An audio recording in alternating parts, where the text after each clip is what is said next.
In this video, I'll offer my thoughts on the BrightinStar 35mm f/0.95 lens for the Fujifilm X system.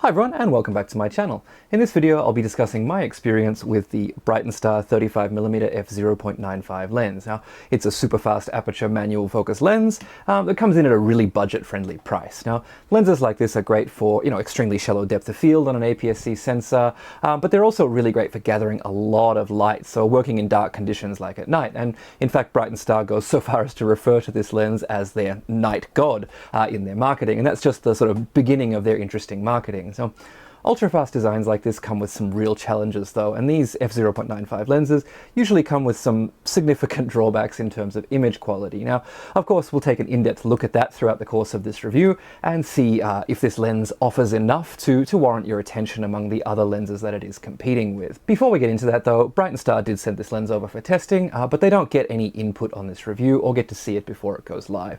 All they asked of me was to give an honest review, and that's really the only way that I will work with a company on this channel. So all thoughts here are my own, and they've been formed over the last few months of shooting with this lens. Before we even start talking about the lens, I'd like to take a moment to appreciate the box that it came in. Now, it made me chuckle. It's a bold choice, and I love to see sort of interesting additions to products like this, but we're here to talk about the lens and not the box, so let's get right into that. Now, the build of the BrightinStar 35mm is overall quite good. Now, of course, at this price point, you don't get any of the bells and whistles like weather sealing or electronic communication with the camera, but the core functions of the lens are there, and it feels solid in the hand. So the color scheme actually follows on from the sort of 70s inspired or 70s feeling box that it came in, and it doesn't take itself too seriously, which I really like at this price point. Now, another touch with this lens is that the mount is actually black, which I don't think I've seen before, and it looks really good with this lens overall. Now, the markings on the lens barrel are there for focus scale and also aperture values, and having the aperture ring at the front of the lens does feel a little bit strange compared with other lenses, but it does seem to be par for the course with a lot of these fast aperture manual lenses coming out of these budget-oriented companies. Now, it does have markings for f/0.95 all the way to f/2.8 with half stops in between, but once you get to f/2.8 it switches to a full stop pattern and you no longer get access to the half stops in between. It's also completely missing f11, so you go directly from f8 to f16, which sort of suggests to me that perhaps it's not the most precision machined aperture out there. The other thing to note is that all of those stops except f5.6 for some reason are actually labeled with numbers. f5.6 is just a dot, which feels a little bit like a oops, we ran out of space kind of design, but all things considered, that's not something that's likely to bother a lot of people investing in a lens like this. It's a lot more about the fun than it is about specific f-stops. This is quite a heavy lens at 370 grams, but that's to be expected at this price point. Now, construction is all metal and glass, which obviously contributes to that weight, but also contributes to the overall sort of sturdy feeling of the lens. Now, the focus ring is well dampened, and it does make it easy to be very precise with your focusing, but it does take a little more effort than I would typically like to be able to turn it. It does have this nice knurled pattern on it though, which makes it easy to get a good grip, so not really a big issue. Now, all in all, it's not a premium lens at a premium price, but it's built well enough for the price point that it's at, and it feels like it will withstand a few knocks. So the quirks in the build are just a bit of a prelude to the quirks in the image quality though, so let's get into that. The detail produced in the center of the frame it's okay. It's nothing special, but it's not terrible. Now, wide open, there are a few things that make it feel a little less sharp, and we'll get onto those in the next couple of sections. But by f2, the lens is producing decent detail in the center, and at f8, it reaches its peak. Now, it does feel like a vintage lens in its rendering for sure. It's never quite as razor sharp as expensive modern lenses, but it's still plenty good enough for non-critical work. Wide open, the corners of the image look like they've had a little bit of Vaseline smeared on them. By f2.8 they're becoming acceptable, but they always remain well and truly behind the center of the frame throughout the aperture range. Now, the lens does exhibit a little bit of barrel distortion, and that probably contributes to the corners never really being as sharp as the center.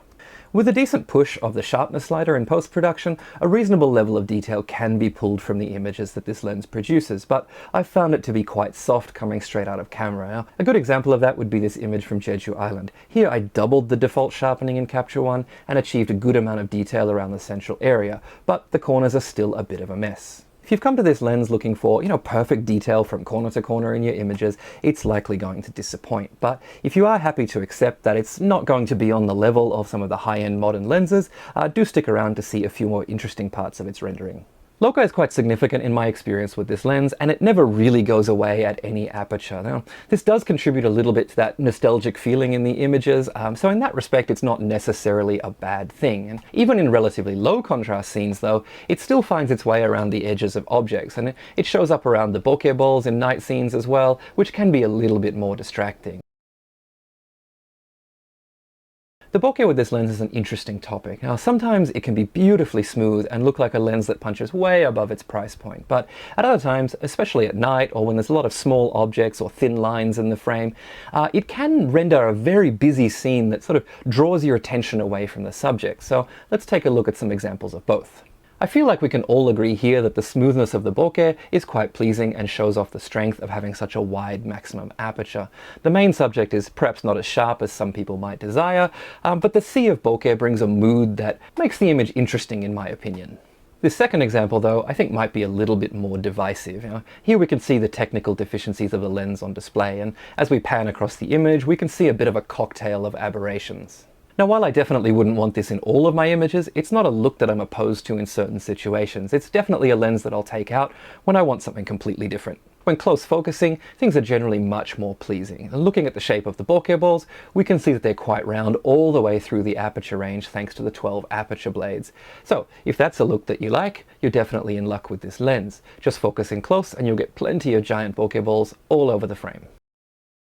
Flare and ghosting is an area where most of the available f/0.95 lenses tend to suffer quite heavily. Now, I remember the Zhongyi Mitacon constantly suffering from these ghosts and flare that would just take over your entire image. The Laowa Argus had these beautiful blazing red rings when you could control them, but slight changes in angle would make the images washed out and unusable for a lot of purposes. Now, the BrightinStar, just like those two, has its ups and downs when it comes to flare and ghosting. These can change quite significantly depending on the angle of the light hitting the lens and can range from interesting to basically making your images unusable. Now, everything from red rings to beams of light and something that looks like these old 35mm lens flare filters in Photoshop are all possible with this lens at different angles. Here's one type of flare that the lens produces that I really like. Now, in this case, the sun is just out of the frame at the top left, and in this position we get this large orange circle forming in the corner of the frame, which becomes more and more intense as the lens is stopped down. Here you can see an example of what happens when the bright morning sun comes directly into the lens. We get some fairly extreme ghosts that show how pointing this lens in the direction of a bright light source might not be the most desirable way to use it. I'll have a few more examples of the different types of flare and ghosting scattered throughout the next section of the review and also in the slideshow at the end, so do stick around for that.